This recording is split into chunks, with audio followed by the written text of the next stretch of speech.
Boys, another podcast. How are we all feeling? I'm good. Feeling Um, amazing. we have set up our Prep Coach podcast gym session, end of year catch up, which we posted. It's going to be on the 11th of December, Sunday, 11 a.m. at Powerhouse in Bayswater. Absolute awesome gym. Have you guys trained there before? No. I haven't. No. I've got some Oh, it's people in the epic. team who train there. That's where they Yeah, train. And I've seen yeah, it's heaps of awesome. photos and I'm looking forward to it, man. Make sure everyone puts it in It's your calendar. Yeah, put it in your calendar, guys. It's brand new gym. They have some amazing equipment there. It's massive. So really, really looking forward to everyone coming down and catching up, having a chat, obviously getting some training in, and yeah, it'd be really, really good to meet everyone. I And know getting a lots ton of of people from my talking team in. are coming. What are you saying, MG? Getting a ton of talking in. Yeah, it's gonna be a lot of sets sets of talking, but it's all right. Plenty of that, man. I'm good at that. I'm really keen. I'm really keen, man, to smash it out, have a really good session, and catch up with everyone. Yeah, for Definitely. sure. We got some good questions, but the first thing I'm going to ask is I posted a little story today about how I dice up all my vegetables so I can eat with a spoon. Now, Scotty, I just saw you just eating your lunch just then out of your Tupperware. You had a hmm spoon, didn't you? I did have a spoon. Team spoon. MG? Man, I posted that spoon. I didn't even know that you'd post. Did you post that or Yeah, did this you? morning I posted about spoon. Yeah. Oh, I just did that out of Did you really? 100%. You didn't I see have my no idea that post? no, I didn't know that you posted that. I haven't seen that either. Yeah. See? That's a classic. So I know you're Team Spoon because I saw your story. I was like, oh, he must have seen my story and he's I posted didn't about see the it, man. spoon. I didn't see it. That's it. I No did not see it. way. That's Yeah, oh my okay. God. Okay, team Spoon all round. Team Spoon. It's just So fun. I actually should have taken a photo of my meal with the spoon and then uploaded it. That's a full disaster. Yeah. Hey, let's Oh, get this. Anyone who's listening this week, if you eat with a spoon, tag us in your photo. yeah, Team Spoon all the But way. what would you eat with a fork? It's like, Well, actually looking at the votes, Spoon is winning at the moment, but the options were spoon, knife and fork, eat with your hands, or you don't do any meal prep because you're lazy. Oh, see? That's hilarious. I can't believe it. Majority of the votes are spoon at the moment, Yeah, that's good. so we're definitely Team And you're Spoon. just so limited in the amount you can put in your mouth on a fork. And then you got to do far more balancing. Yeah, yeah, I'm spoon. Spoon and Now, bowl. Everything's a spoon and bowl. I got another question for you guys. Now, this is some people think I'm a bit sick when I do this. When I cook my chicken breast, right, I just leave it as the breast. I might slice it in half, but no more than half. Then when I put it in my container with my rice and my chicken, my veggies, I will heat it all up, and then I will just break it apart with the spoon as if it was a knife. Do you keep your chicken breasts whole when you eat them, or do you put them into small? No, I dice it raw, then cook it, so it's already Scott, I diced. think I Yeah. yeah. leave it whole, and we'll use the spoon to just break it like a knife when it's cooked. I think Oh, I'm see, how do you cook yours though? Because I use the air fryer. oven. No, use the oven. I use the oven. Okay. Yeah, What about you, Scotty? Air fryer, oven? no, there's a pan, man. No, I just cook mine in a pan normally. We actually Jen just bought one of those the Ninja, the big ones that have got the two handles. We tried putting the chicken in it, like we've tried it twice, and it came out so fucking dry. Where I was just like, Yeah, fuck this. pretty much. But potatoes and that, it's really really good. Like you just have to keep mixing them around. But I just think cook chicken in a pan for me, or if it's oven baked, if you have that sort of time, you can't really go past that. As long as the chicken's moist, there's nothing worse than dry chicken breast. Yeah. See, I cook mine in the air fryer, but I put in a non-stick base in mine, so it actually captures all the moisture. So that I cook it in the air fryer, but none of the water drips out of it. So it stays really, really nice and moist. If that makes sense. hmm Yeah. hmm So that's been a Yep. game changer. Because yeah, chicken got really, really dry in the air fryer. Yeah, it does. Well, granted, I don't know because there's all these different settings. There's like full crispy and getting the times right. But part of me just thinks sometimes it's just easier to just stick it in a pan and cook it. I'm all about that convenience. Yeah, that's why I do the oven because I can do like 2-3 kilos at once. Yeah, yeah, true, true, true. Yeah. I got this Yeah. question from a client actually. how many days in advance do you cook for? Like 3 days in advance, 4 days in advance, cook as you go? What do you guys normally do? Man, at the moment, in prep, I cook like day to day. In off season, man, I actually do the only thing that I prep is just chicken and rice. And then everything else, I've kind of structured my day. Like I have a monster breakfast because I'm eating bigger meals and probably instead of eating every like 2-3 hours, I'm eating like every 5 hours and the Yeah. meals are bigger. Breakfast I have at home, and then all I bring is just that next meal, which is basically just chicken and rice. So I do like 3 days at a time, and then I'll come home during my lunch break. And at the moment, I'm having everyone seen on my story, man. I can't get enough scrambled eggs, whole eggs, Yeah. with either the sandwich thins or English muffins with Mm. the sugar-free barbecue sauce and or tomato sauce, and then air fried McCain's like those low-fat chips. Man, That sounds pretty good. yeah, I just can't get enough. That sounds good. And then in the I afternoon, it's smoothie, man, and I'm drinking calories now. So never ever thought I'd get back here. off season. Yep, Off never season. thought. Yep. Off season goals. I cook for 3 days. Same here. Good. 3 days. Yeah. And then Yeah. go from there. Yeah, I don't. I typically we just each night, unless maybe every second night, there'll just be some sort of protein. It's normally either chicken mince or it's chicken breast. Sometimes it's beef mince, and then that just gets cooked, and I'll literally just make that fit based on. Two of my meals are always going to be yogurt, and then the other two are chicken mince or chicken breast with either veg, or at the moment it's with potato at night time. So I basically just make it work in the sense I've got little children. So sometimes, like earlier, there was only 280 grams of my Chobani yogurt, so I didn't get my full 350. So I'm like, that means that because one of the kids will have obviously wanted it this morning. So then I'll just have a little bit more chicken with my next meal, or I'll add it towards my dinner meal. But that's pretty much just it. And then there'll be enough cooked to last for at least the next 2 days worth of food. But you'll be careful in my house because my family steal my gains from it. On top of it, you've got to have chicken breasts at your disposal ready, because otherwise you don't want to be in a position where you get home late, supermarket's closed, and you're having a protein shake, or you're having to have yogurt, and I've done it before, it's not the worst, yogurt and protein powder for dinner, but... Oh, we've all done that. Is that why when we stayed together in Queensland, you hid your food in the back corner of the fridge? And I'm like, it's just me. So no, but I do remember when we were cooking the chicken, I remember I was like, bro, what are you doing? You're just like slapping a chicken breast on there. I'm like, you're going to cut it up? Because I died like, for no, chicken. You're like, no, man, watch me. Do you slice it in half though? Because it's thick? Depends. Like, some of them are fat, you have to. This thing was like that. It was Fat. Oh, God, no. But to be fair, when it came out, because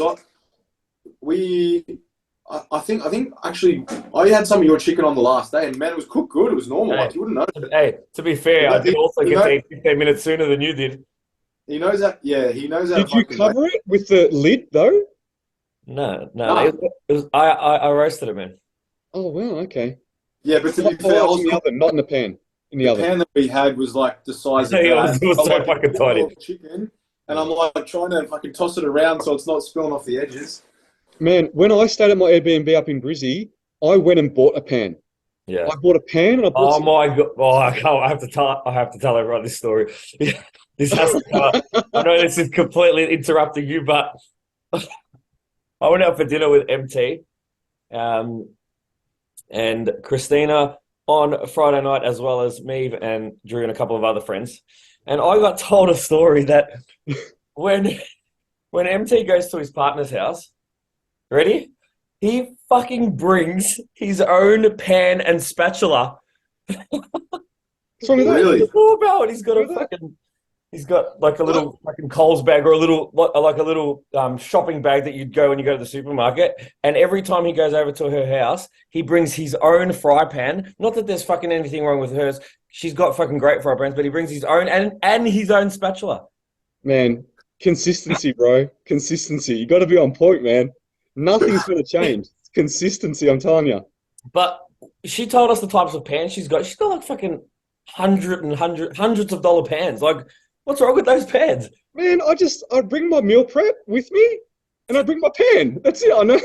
What's wrong with that? Invite MT over for a barbecue, and he rocks up with his own barbecue. I'm gonna Hey, I'm bring his own barbecue. gonna do it. And I've brought my own gas bottle too. I just like the way it, it likes to fly. Rock up for a barbecue. But Scott, isn't it funny? And we talk about this all the time, right? We talk about successful and like being consistent.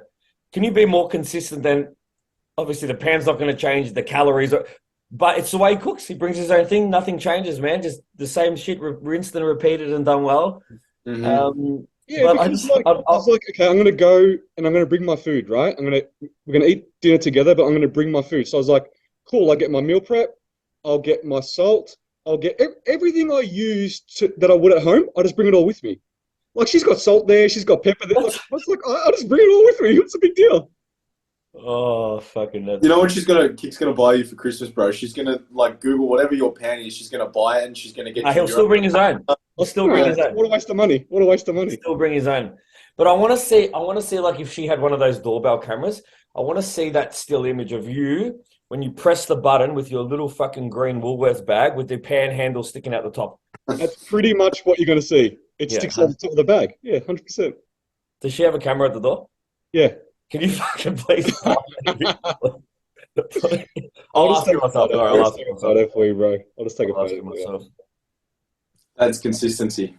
Absolutely. Yeah. Hey, actually, before we start questions, because we're just talking shit, but let's just keep talking shit. I jumped onto bagels this week. So I was talking to some clients and everyone's like jumping on the bagels. I was like, come on, these bagels aren't that good. So jumped on the bagels. Not a fan. But this is in comparison to what I swapped it for. I swapped it for Raisin Toast. No, it's can't compare, man. You've been having toast forever, man. Raisin Toast all the way over a bagel. You've been having Raisin Toast for as long as I've known you. Yeah. No wonder you don't like it. And they're way heavier too. Yeah. So actually, same macros when I worked it out with the Raisin Toast. Does the bagel have more dietary fiber though? Yes, it does. Yeah, so that's why it leaves you a bit heavy, especially with your partitioning still. Yeah. So that's what I found. I was like, why is my fiber up? And I was like, it's up. When I put everything in my fitness packs, I do it the night before. I was like, I'm changing stuff tomorrow, so I'll make sure I just update it. I was like, fiber's so high. Why is it so high? Bagels, right? They had like 7 grams of fiber in it. So I had to pull out my bran that I normally have in my yogurt. I was like, no, I'll pull that one out to counteract the amount of fiber. So that's what I've been doing all week. I reckon it's because you didn't bring your own toaster. Yeah. It's because you used your toaster. That's why. And she might have different PowerPoints to you too, bro. Oh, 100%. Well, she's definitely got a different electricity provider, and that'll make a huge difference. Man, that can be the difference. Man, simple energy. Home, there's no sleepovers, bro. Fucking hell. No sleepovers. Hang on, you let me sleep over last week. Yeah, don't tell anyone, man. On that note though of like going to your partner's house, sort of obviously it's different. We live with our partners, but do you guys eat like? I'm guessing you eat differently, MT to Kick, and then MG. Do you eat differently to me at night time? Like you eat different meals?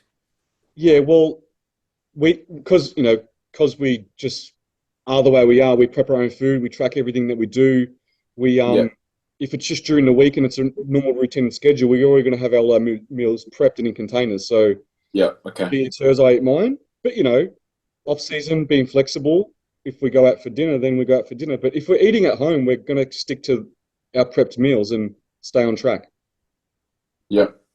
We in prep, 100% always our own meals. Pretty much every meal on our own, except off season. Depending on what time one gets home, but if we eat the same, which happens multiple times per week, we'll have the same meal, but mine will be measured, hers won't, and mine will just typically be larger. Mm-hmm. Yeah. Whereas me will just pick out as much as she feels like eating, whereas mine will be like gram. Yeah, because Meave isn't tracking or measuring, right? Never. Yeah. Just intuitively? Always, man, yeah. Yeah. The thing about Meave is the reason, like, Meave's obviously pretty much got abs all year round, right? And consistently has for a long time. Scott, you coached her for a while. So always like relatively lean and has been probably since she was a teenager. She's very lean, yeah. But Meave eats everything. Maeve just controls portion sizes, right? Like I've never seen her overeat ever. Mhm. So when you've been good at controlling portion sizes forever, overeating is just not something that ever happens. So like her ability, but her metabolism is also freaking fantastic. Yeah. So her buffer of safety is It's very, huge. very big. Yeah, And like I off her to reckon. gain weight or lose weight. Yeah, she's lately put a bit of like over the last 6 months, she's tried to put on a few kilos, and she hasn't tracked or measured. But just knowing what she's eating, like she would consistently have to eat upwards of three and a bit to incrementally put on tiny bits of weight every day. She's just got a Yeah. crazy metabolism.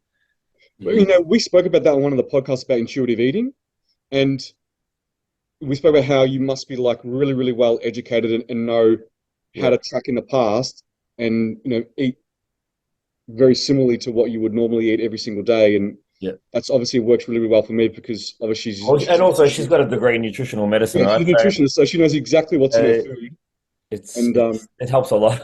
it helps a hell of a lot. So not But everyone can also do what she's been doing. doing it for a long time. Like Yeah, if any of us were to make that transition to intuitive eating, you know roughly like what 100 grams of oats looks like. You know what 30 grams of WPI, 300 grams of yogurt, like 150 grams of chicken breast. So without, there would still be an element where you would probably still have an idea from a quantitative perspective, roughly like what's going in. And you know that if you're having roughly 4 feedings of protein, you know, you're like from having half an avocado, there's probably about 15 fats there. Like when you've just been consistent at doing something for a while, I think you just know.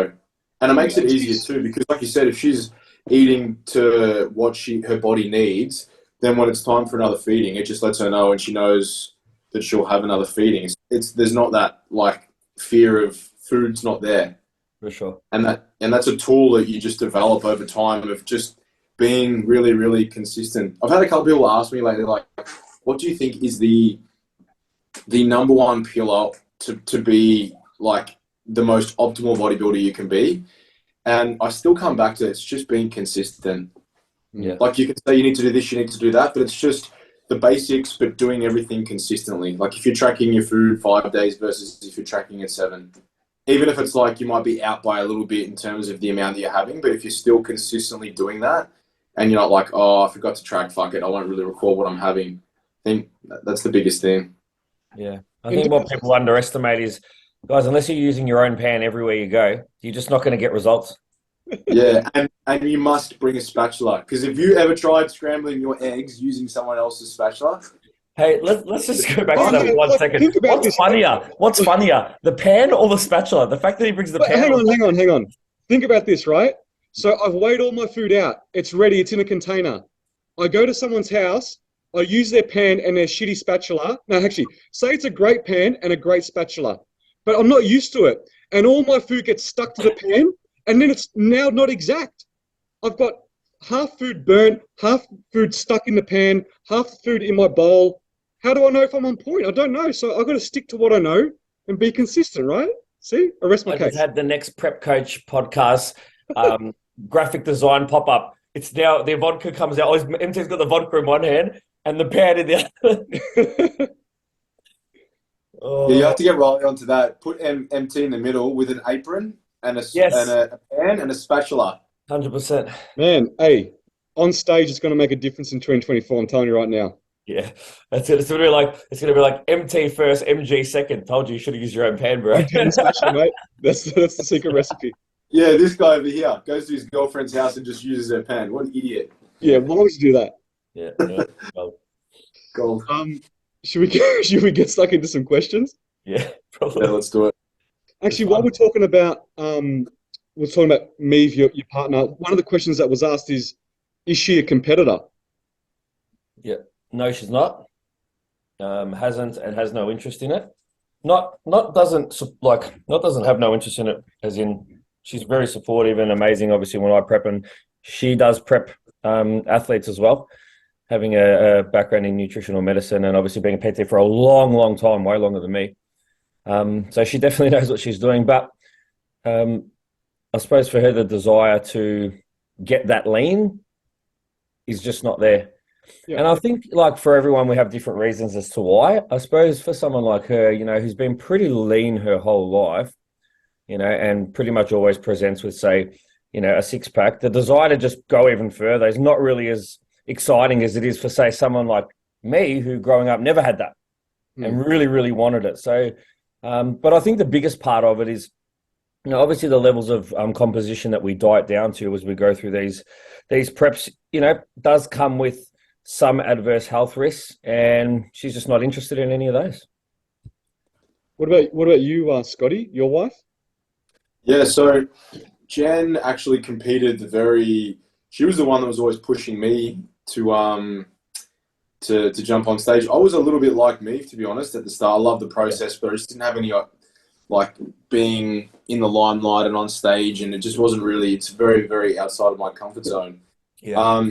And then Jen actually decided to do a prep as well, albeit she probably found it a little bit harder to be as adherent as what I did. But she did bikini in 2017, and she did really well. She almost took out an overall. And to be honest, if she had have been as adherent as I was, she probably would have.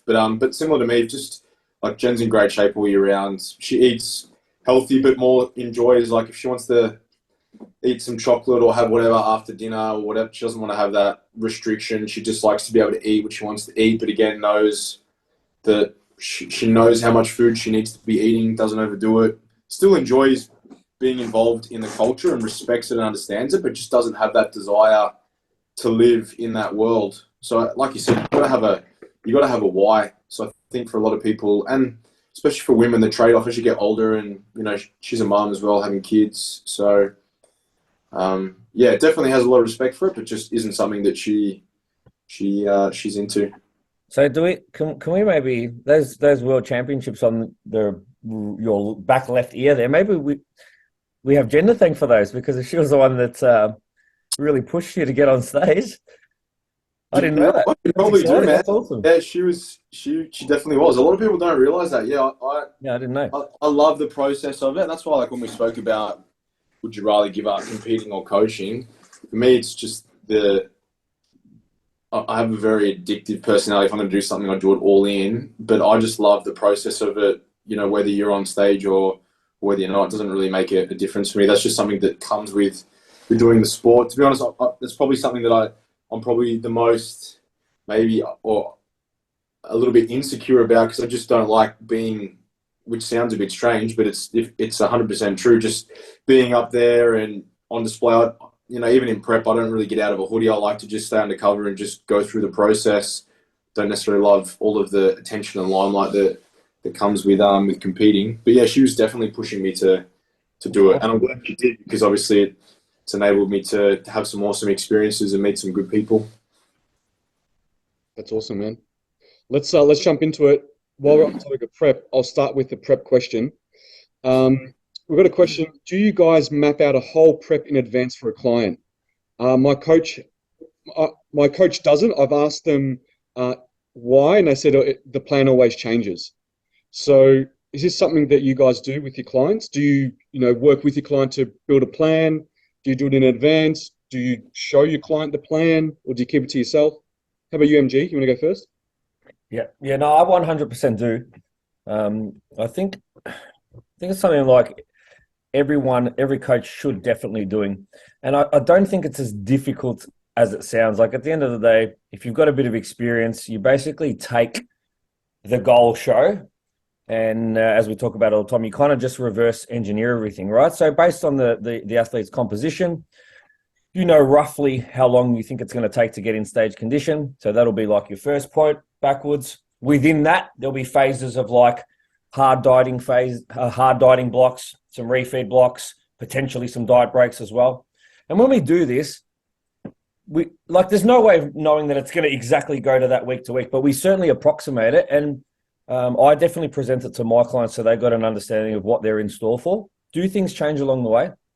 Of course. Sometimes the diet's going better than expected, and you might bring a diet break forward. Sometimes the diet's going not as good as you hope, and the planned diet break actually doesn't happen. Or, we might keep refeeds in for a week longer than we'd planned on the plan. But it's like saying, like, if you're going to build a house, you're not just going to kind of say, all right, let's get some concrete and then we'll just wing the rest. Like, you're going to have a plan. And then there's going to be things that are going to get in the way, like weather and all these type of stuff. But you're always going to have a baseline plan to start with.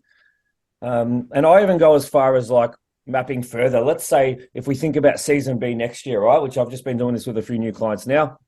Like how many weeks? Well, we're 43 weeks out. So I'll basically say, okay, what are we going to use between now and prep starting, which is 17 weeks? I'll map that out as well because that's just as important, right? So we're going to say from now for the first 8 weeks, we're going to go through like a recomp metabolism phase. And then depending on where composition's at, and I'll even actually factor in like Christmas and those types of things as well. And I will 100% present that to the client. There's absolutely no reason why I wouldn't want the client to know that information up front. You get a little bit more buy-in from them, the expectations set clear. And then you know what always comes up on these types of things? Oh, on that block, I've got this event. Well, if we didn't present this plan to you, that would have come up when we're already 12, 13 weeks into this. And now all of a sudden it's a problem. So I find doing that actually ends up bringing up important information that you would rather know up front than later on. How about you, Scotty? Yeah, absolutely. I think everyone knows I'm pretty big on the periodization aspect of it, but I think it's important if you're working with an athlete all year round, and that's the advantage of coaching athletes in season versus in their improvement season.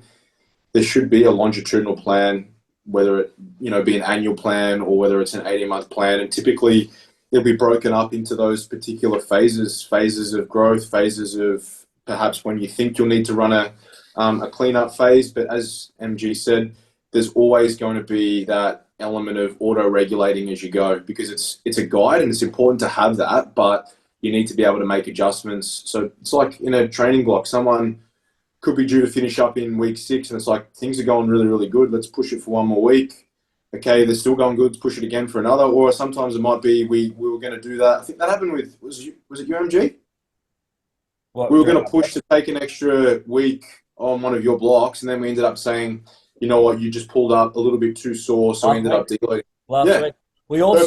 We also, you planned out before prep, we were going to do like a bit of a pre-prep phase, but we actually didn't need to because we had some composition changes in the last 6 weeks leading up to the start of prep.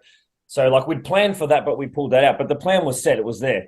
So yeah, so there should always be that guidance, but it's important for the athlete to have that, but it's equally as important, especially as a coach when you're working with, quite a large amount of athletes, so that because everyone's prep is bespoke to them and everyone's process is going to be different. So you want to make sure that when you're going to that person, and I do it almost probably every week with every athlete. I mean, I'll literally go to their long-term plan and be like, where are we in that particular phase? If they're coming to the end of a training block, they might be due to, say, people that are competing next year.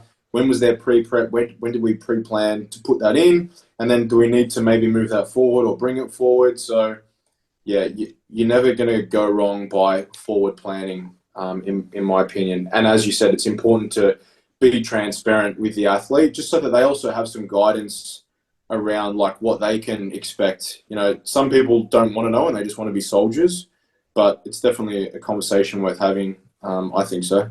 And I wonder, does this coach have it and he just doesn't want to show you, which I don't know why they would, or are they saying that they're not able to produce it, that they just don't do any periodizing potentially? They're not doing planning. And like Scott, the one point Scott raised, which I reckon is one of the most important things. If I've got 10, 20, 30 competitors, I don't want to be winging that. It's too many. It's too many to wing. You need a plan, and then you adjust as you go. But at least you got a base. If you're winging and you've got a multitude of competitors, I reckon that's a recipe for failure. Yeah, 100%. I think you hit the nail on the head. Is every coach should have a plan, and if they don't, there's an issue. And so with that plan, you should present it to your client. Like, why shouldn't you? And you tell them that it's a plan, and you want to get their buy-in so they know what's going on. Like, I can't see reasons why you wouldn't have a plan and why you wouldn't want to show your client a plan. Yeah. And when we say plan, we don't mean like the training plan or like we just mean like what you're going to be doing on each week leading up to your contest. Yeah, the phases, what to expect, set expectations. Do you want to even? Yeah, I was going to say, you should even just give an example. Go, Show it. go, Scott. Go. Do you want to give one or? Yeah, is it, man? I'm I'm pretty sure, bear with me, but I'm pretty sure I know how to do this. So it's almost like if someone came to you and was like, all right, what is the next 24? We're 24 weeks out, about to start prep. What is the 24 weeks? Oh, there you go. I'm going to bring it up. There you go. It's magical. Right, so anyone that's on YouTube, they'll be able to see Yeah, that Scotty is. don't go stealing my layouts or anything. We're going to be real quick with this. Scotty's got it up on the screen, so you can actually see a plan. So, for example, if you're looking at it, for example, from when you're going to start prep, you'd have the dates all there. As you can see, the phase of what it is, average gain for the week, average weight going in there. And then as you can see there, a specific pre-prep phase. And then as you're moving across, let's say towards where a prep would start, you'd have the dates, how many weeks out you are, required rates of loss, so expectations, as you can see there, the sub phase, it's an aggressive one. And then your goals within that, expectations of where your weight would be along the journey. Yep. And then as you tend to go down, planned diet breaks. So this is kind of like what you would look at for your master plan. And again, slowing things down, your eat up phase, incorporating that when you need to peak. And again, all of this is just a guide. It's not set in stone, but you use this as your proxy. Hold on, I'll go back. Stop. There we go. You use that as your proxy. So that is your master plan up on the wall, and then you're going to compartmentalize. That, and it makes it so much easier. But also, it lets you know, like when you took the time to map all of that out along the way. Okay, we're 6 weeks in now to our improvement season. Is this where we expected we would be from a rate of gain perspective? If it's not, then we need to push more food in rather than just taking it as you go. If you've got 10, say like MT, you had like 20 people coming out of last prep, you can't just store all of that upstairs. So you need to go to your blueprint. It's the same thing. I've got 45 people I'm trying to look out for in the off season. Is this person meant to be mini cutting then, or are they meant to be continuing to push?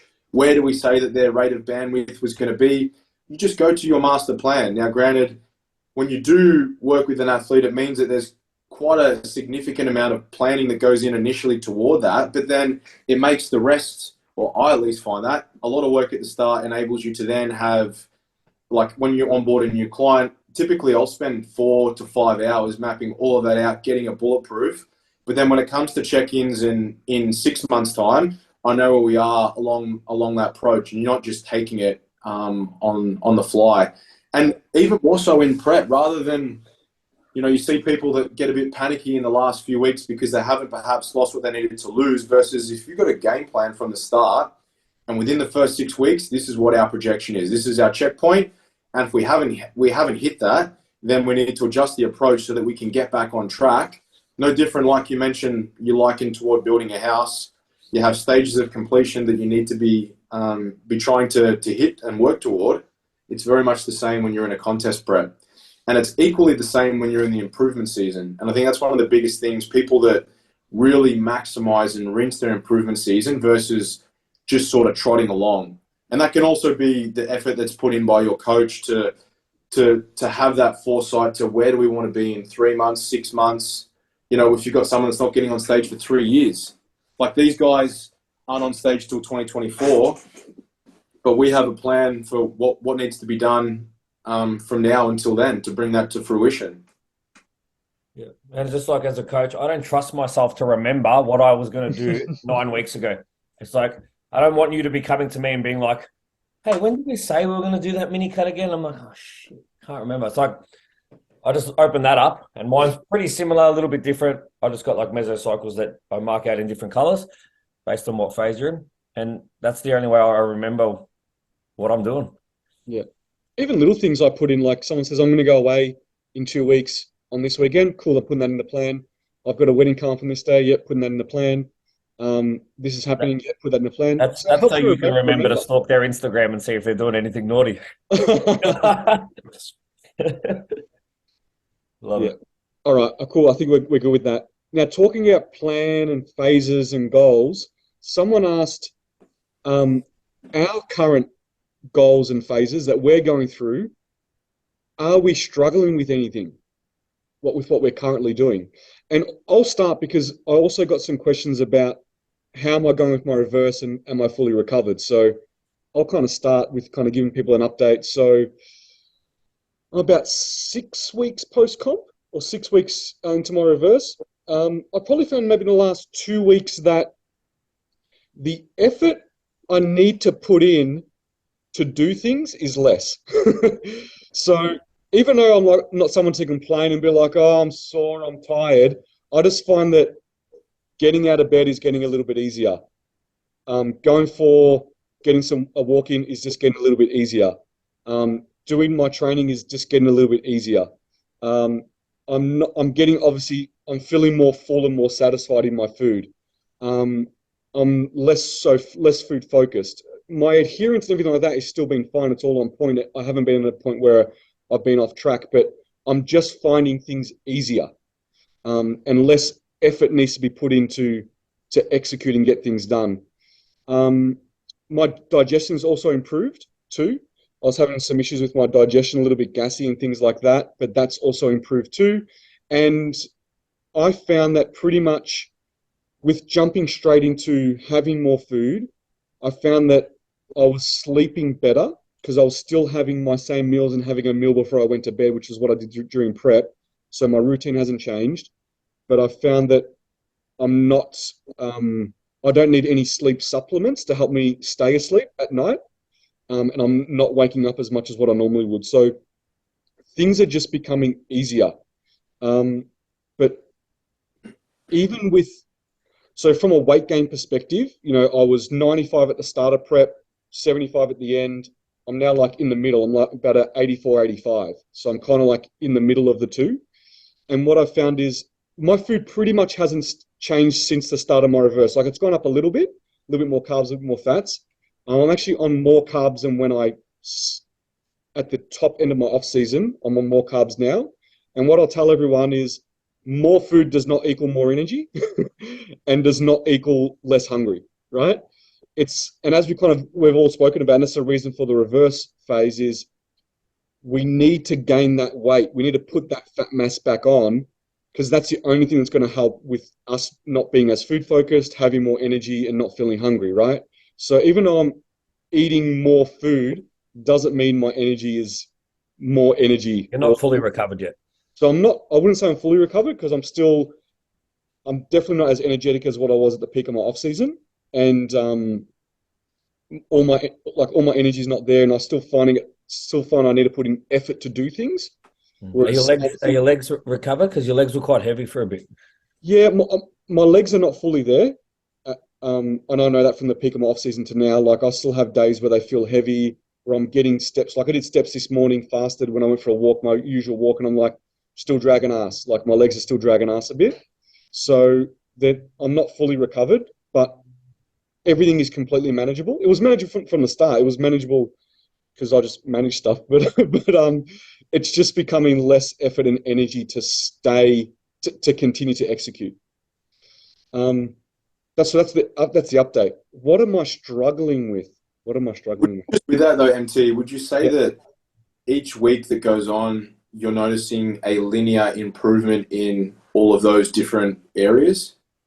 I wouldn't say completely linear. I reckon I hit points and then it's like exponentially better. Mm-hmm. Does that make sense?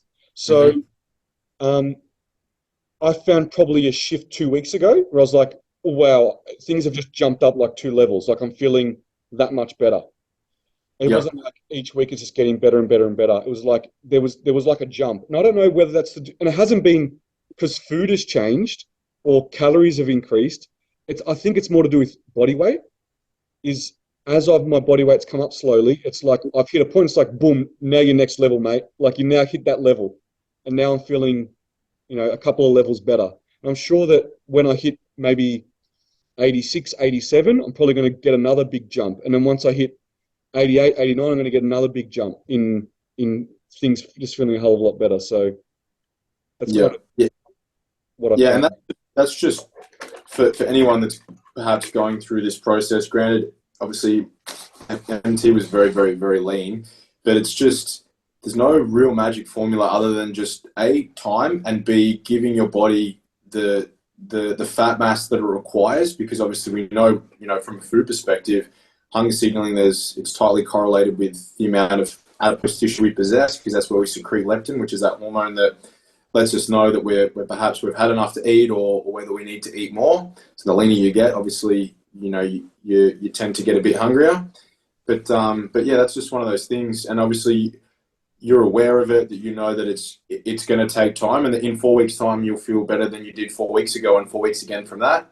But it's very unique. Some people I've even found one of my clients who was like very, very, very brain foggy, and then last week it was like he just had this cloud leave him, and it's like he's incredible. Like he's like, I just feel unbelievable. I was eating all his food. And to the point where we've actually brought his food back down now, because he doesn't need to be eating that amount. He's not hungry. He's got the amount of fat mass that he needs. And that was it. Like, it was 7 to 8 weeks. Now, even though he's like, I feel amazing now, I know that in another 8 weeks, he's going to feel like really, really good. Better, yeah. Yeah, for sure. Exactly. Yeah. So I think that's what people need to understand is it's just giving your body time to recover, right? Like literally it sounds as simple as that. And don't think that because I'm on more food, automatically that means everything should just improve. And as I said, like I'm feeling fuller and more satisfied in what I'm eating now, but my food hasn't increased in the last couple of weeks. So it has nothing to do with the volume of food I'm eating, because I'm eating the same volume.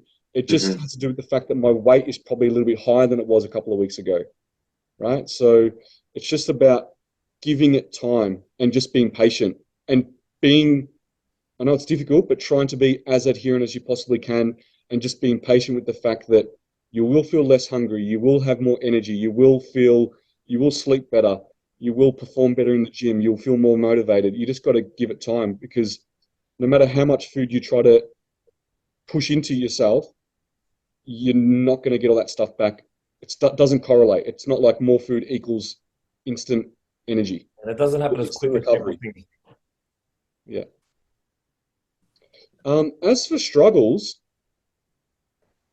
I'm still probably struggling with the fact that I want to be at my off season. Like I want to be feeling that amazing level that I used to feel. So even though I'm got to be patient, that's one thing I'm struggling with. It's like, why can't I just be there now? That's probably one thing I'm struggling with. Like I'm not struggling with adherence or anything like that. Even performance in the gym has been good. Like my intensity, like my mental intensity in the gym is the same. But yes, my performance is definitely better. So like my strength is going up, performing better. But that's the only thing I'm struggling with, is just wanting things to happen faster. But you just got to be patient. Yeah. How about you, MG? What are you struggling with? And don't say trying to get in all your food. No, I'm actually not. I'm probably in a bit of a sweet spot at the moment. I've got a little bit of room. I reckon I could fit some more in without still feeling like I'm cramming. Saying that, my hunger's non-existent, and every time my satiety is maximum, so I'm not hungry in any way. But I'm definitely not struggling with that at this point. And I think it's just the way I've structured my meals. I told you guys off air, like, I've put a smoothie in just to get a few more calories down that way. I've spread my meals out a little bit more. I'm blending some things in my smoothie that just throws some calories in. I'm having a little bit of sugar around training. I'm actually, big thing I've had at the moment, man, every time I train, I just have a Gatorade, which I've never done in the past. It makes a massive difference, man. And then I know a lot of it's probably mental, but for me, I just feel good when I'm training. The biggest thing for me at the moment, man, is just fatigue. I reckon I've recovered I felt fully recovered like 8 weeks ago, maybe 9 weeks ago, having obviously competed back in April. And that last 8-9 weeks, I've just been training the best I feel like I've ever trained. And I think I said 2 weeks ago, this is no joke, I said to Scott in a check-in 2 weeks ago, man, I feel like I could train twice a day. I'm recovering. My numbers are going like this, right? Like through the roof. 1 week later, it just all hit me in one go. And I said, hey, man, I reckon we've got to probably consider a deload. And we're like, yeah, we'll look at it in 2 weeks. Numbers are still good. And then I went another week and we made the decision, actually, let's bring it a week forward, man, because I'm completely cooked. So this last week I've been deloading, which has been nice. So I'll tell you my biggest struggle right now, it's not a big struggle, is, the mental side of a deload week, feeling like I've been tearing it up in the gym, man, for the last 8-9 weeks, and just having that week of pulling things back. We actually pulled out a leg day this deload week, which has made a really big difference because my knee. Everyone knows I had knee surgery, which was at the end of May, and it sort of took me a little while to recover. And I felt like the last 4 weeks I've been really, really good. I'm leg pressing heavy again. And everything's been feeling good, but it was just at the start of last week when I felt a tiny bit of knee pain again, which I haven't for about 4 or 5 weeks. So pulling the leg day out in this week has just made a massive difference. That would be my biggest struggle, man, which is very fixable, which is great for me at this point in time. I'm definitely in a really good place. I'm waking up every day like hungry to be a bodybuilder, man. Like, meal one, training, what time, like everything's where it needs to be for me. And for the first time in my life, man, and MT, you've known me for a long, long time, I'm not really caring about the amount of fat mass that I'm holding. It does not bother me in the slightest, and it always has in the past. Hence why, in my previous off seasons, I've probably not gone hard enough. And I'm just in a good place at the moment with where I'm sitting and the understanding that this is what I need to do to achieve the look I want in my own head, and that I know is achievable if I'm just willing to put the work in and sit with my composition for a little bit longer than I normally do. Yeah. Sacrifice now for success later. 100%. And it's like, really, man, like what is there to need to be, a little bit of a better composition for? The weather's not even that great. Because you compare yourself against everyone on Instagram, right? It's like the weather's not that great. I mean, Maeve tells me she's happy with me. So really, what else do I need to worry about? So I'm just really embracing it, man. And I'm not sitting here. Don't think I'm sitting here saying I want to get fat. It's not. What I'm saying is I'm willing to go wherever it needs to go. Yeah. And if Scott says more food, I'm down. How about you, Scotty? What phase and what are you struggling with?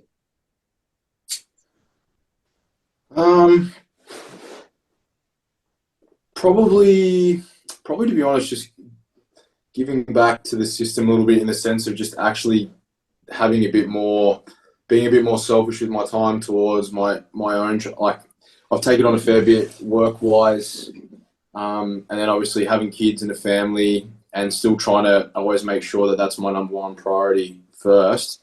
And then obviously my work has been really, really busy. So probably just the time to perhaps, like, training probably has been a little bit more rushed than I would like. I probably missed the days where a couple of years ago where I had a little bit more time, had staff weight and things like that. So probably just a bit more time to be a little bit more selfish, if I'm honest, because it is one of those things where bodybuilding does require that element of that in order to be as optimal as you can. Don't get me wrong, when I'm training, I'm still making sure that I'm getting everything that needs to get done. But in an ideal world, I'd love an extra hour in the day, a 25-hour day, just so that I could maybe have a bit more time and maybe a little bit more sleep. My children have been waking up at all hours of the night, and I swear they just know my alarm goes off at 10 to 5 at like 3:45 or 4 o'clock. Like, and not just crying out, like yelling out for me for whatever reason. It could be a nightmare, but then I'm like, fuck, 40 minutes. If I go back to sleep, I know I'm going to get woken up in the middle of a cycle and I'm going to feel shit. So I'm like, I'll just get up and start my day. The joy. So that's probably it, to be honest. A little bit more sleep and just a little bit more time for myself in an ideal world. But that extra hour to do a little bit more training with your brothers. Yeah, absolutely. I know.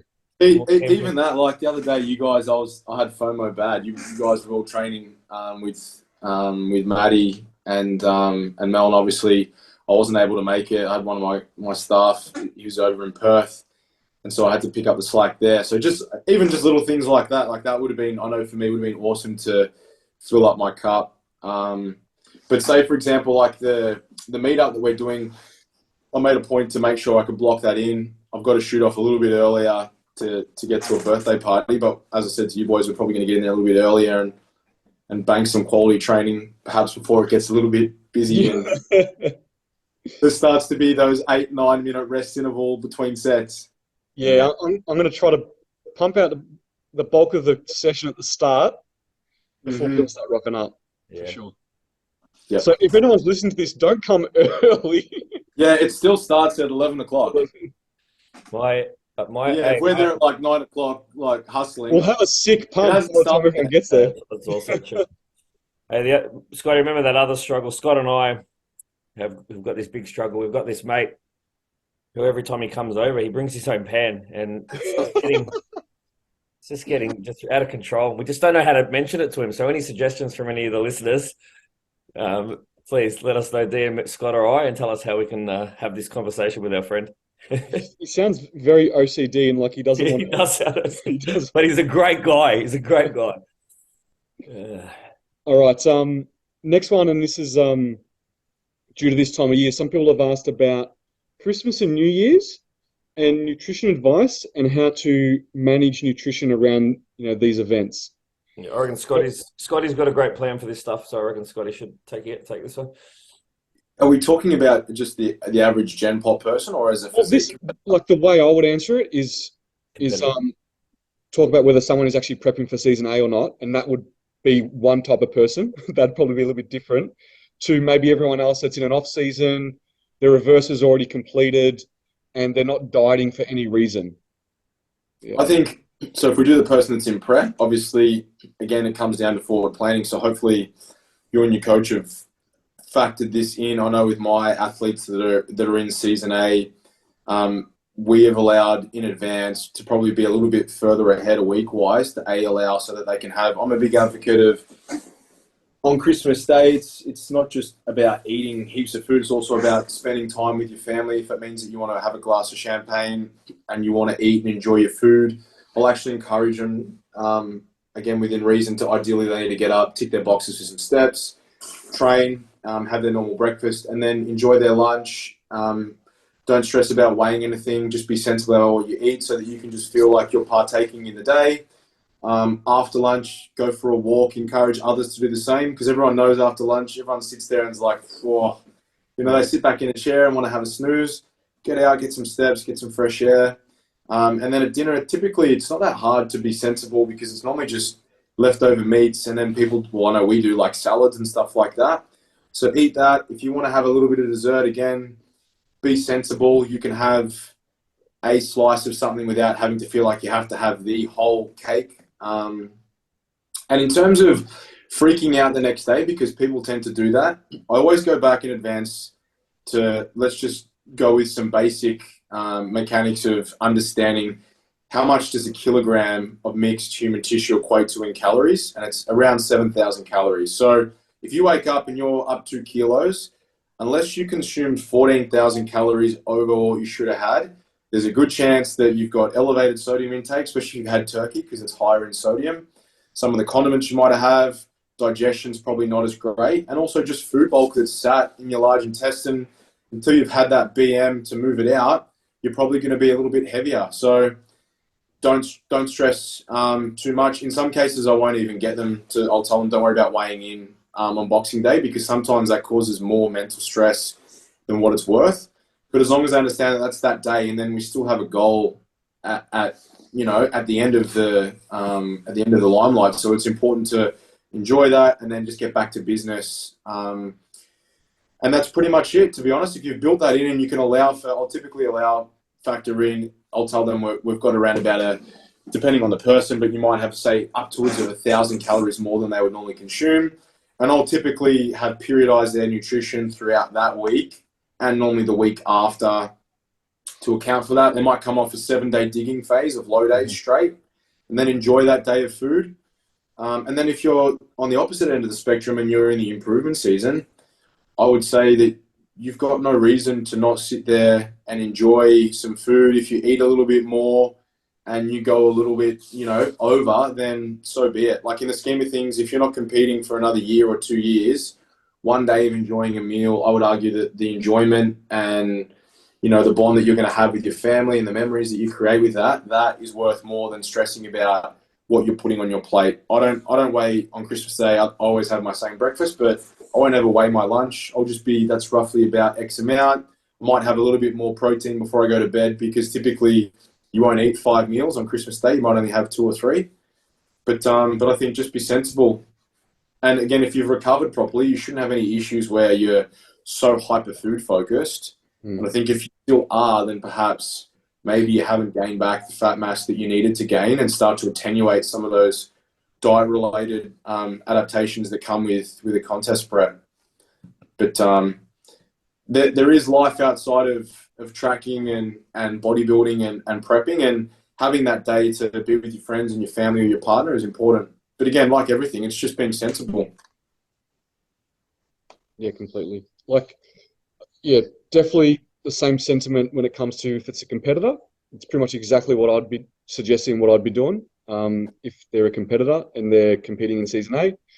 Other than that, I really don't have anyone doing any kind of fat loss dieting during this part of the year because everyone's super social and it's hard to stay consistent. So unless you've got a really, really good reason and we've locked in a goal for you to do a fat loss diet over this phase, pretty much everyone on the team is off season, recovered, and the metabolism is all in a good position. They're not food focused, they're not hungry, and they're in a good position that they can go spend time with their family. It's not about the food, it's about spending that quality time with your family and friends, and they can be around food and not be concerned about it, and they can eat foods that maybe they haven't had in a while, they only have once a year, and just be reasonable and sensible and just expect that, yeah, there's going to be some weight gain the next day, and that's okay. You're not trying to fat loss diet, you're not trying to lose weight at this point in time, but you're not trying to excessively gain weight and trying to do any damage. But most people won't be. We're all fit and healthy people, and that's the kind of lifestyle that we have. So we're not going to be eating like a normal person during Christmas anyways. I'm pretty sure that most of us will be sensible and reasonable. And if you're not, then you know what to expect the next day, and you know what mood you'll potentially be in when you look at yourself in the mirror. So it's every action has a reaction, and I know everyone's in a really, really good headspace to just enjoy themselves and not really be concerned with trying to navigate Christmas or missing out on things or trying to restrict themselves, because they shouldn't. They should be enjoying themselves on that day, and that's the same for New Year's too. Yeah, well said. Just be sensible, give and take. Pretty much the same, MG. Yeah, 100%. The only thing is, like, I've got a couple of season 8 people. Is like on that week, I'll use like just a couple of specific cardio sessions that are in excess of what some of them are not doing any cardio and are going to be doing some cardio that week just to kind of balance the keel out a little bit. That's probably the only thing additionally that I use as a tool. But yeah, anyone else who's not prepping, all of my team that are sort of mini cutting then all finish well before Christmas. Yeah. Most of them finish their mini cut around the 11th of December, and I've got a couple who finish next week. Just so that timing-wise, you're not having to restrict in a time that's the hardest to restrict, which again comes to pre-planning. But yeah, Scott nailed it. Like, you just got to be smart about it and don't get suckered into feeling like you have to have everything because everything's there. It's like sometimes I see people consuming things on those days that they normally wouldn't eat because their coach is just giving them a little bit of leeway. And it's like, I've got to take it as far as I can. It's like, just eat what you normally eat. Be sociable, maybe have a little bit of something you wouldn't normally have, but you don't have to go gung-ho and smash everything just because it's there as well. Remember what you're going to feel like the next day. Yeah, I don't know about you guys, but whenever there's a Christmas and Easter or something like that where there's a lot of food and you're around family and friends, I don't know about you, this is just me personally, I like to just have a little bit of everything. Yeah. Like, just because it's always food that, your auntie's made or your mum's made that they never make, and it only happens once a year. So I just put on my plate a little bit of everything. I don't get in the position where it's like, oh my God, I haven't had that, and they just fill their whole plate up with that, and they're like, got no room for anything else, or they have to have everything else too. So now they've just way overeaten. Yeah, I find I just want a little bit of everything, and that just does me good, and I'm good to go. You see, I talk so much. I spend all my time talking. I typically undereat at events. Like remember, Scott, the wedding I had last week, I'm like, man, I was talking so much. I just didn't end up getting all the food in. That's just me. Talking about food, a little bit off topic, a little bit different. Corn thins versus rice cakes on show day. What's the difference? All day. Rice cakes? All day. Rice cakes. I like corn thins. I'm rice cakes too. And obviously I like the taste better, to be honest. But if we're to get super scientific, let's just nail the 0.5% that maybe one has over the other. Rice cakes have less fiber than a corn thin, so will digest easier, get into your system a lot easier. And also, too, corn thins are cooked and made with vegetable oils, whereas rice cakes aren't. They're just pretty much compressed together when they're made and heated. So corn thins actually have vegetable oils, which, if you want to get into scientific things, maybe vegetable oils aren't the best for you from a nutrition perspective. So if you had to get scientific and pick what's actually better and maybe give you that 0.5% edge, you're going to go for a rice cake. No doubt. Done. Now, there's a couple of questions that I just want to finish on that people asked that we've covered before. So pros and cons, meal plan versus macros. Whoever asked that, go to episode 5. It's covered there. Best rep range for muscle building, episode 17. It's covered there. How to pick a coach. We've covered it a couple of times. Episode 13, 15, and 22. So go there. And then someone asked about straight sets versus paired sets or supersets. That was in our last episode. And we're good to go, boys. We're done. Legend. I'm pumped for catching up with everyone on the 11th. Oh, it's going to be awesome. So try to make it down, guys, if you can. Put it in your calendar. It's on a Sunday. So hopefully you haven't got much on and you can, there's enough time in advance to make some time to come down. I think we should have some of the podcast guests will be joining us as well. I know Matt and Mel are definitely coming. Yeah, Matt and Mel are coming. Yeah. We'll see if Beck wants to join as well. Yeah, it'd be awesome. So what are boys going to be training? I don't know yet. I don't know. I have to see what the plan is and what I end up doing. Do you guys want to train something specific while we're there? I think from in rotation, will probably work out being pull. Yeah, mine might be EB pull, maybe. Yeah. Yeah, there's some awesome equipment there, some really cool machines. So, what are their bars like? I don't know, because you know what I do? Whenever I go to a gym, right? Like bring your own bar, like you bring your own pan. I bring my own pan and my own. No, I bring my own weights. Got to be consistent, bro. No, whenever I go to a gym, I always love testing out all the fancy equipment. Yeah, well, they've got this mad Nordic curl machine. You got to try it, man. You know that one that's got the thing pad and you. Yeah. For like a ham curl, like a Nordic I'll program curl. it for a few in the team who train there. It's mad. You just like hold on, and then it's like a counterbalance. Like Scotty's I like, know they've got this awesome overhead tricep extension machine. Yeah, can't wait to use it. And I actually watched a C-Bum video of him training the other day, and he used the same one. It's awesome. Man. Yeah. So fancy. It's going to be a fancy equipment session. It'll be a fancy session. We're just going to do. It'll be very fancy. Yeah. Yeah, looking forward to it. Yeah, that's awesome. You all have a good day, and we will chat very, very soon. Take care, legends. Good. See you, boys. Have a good one. See you, boys.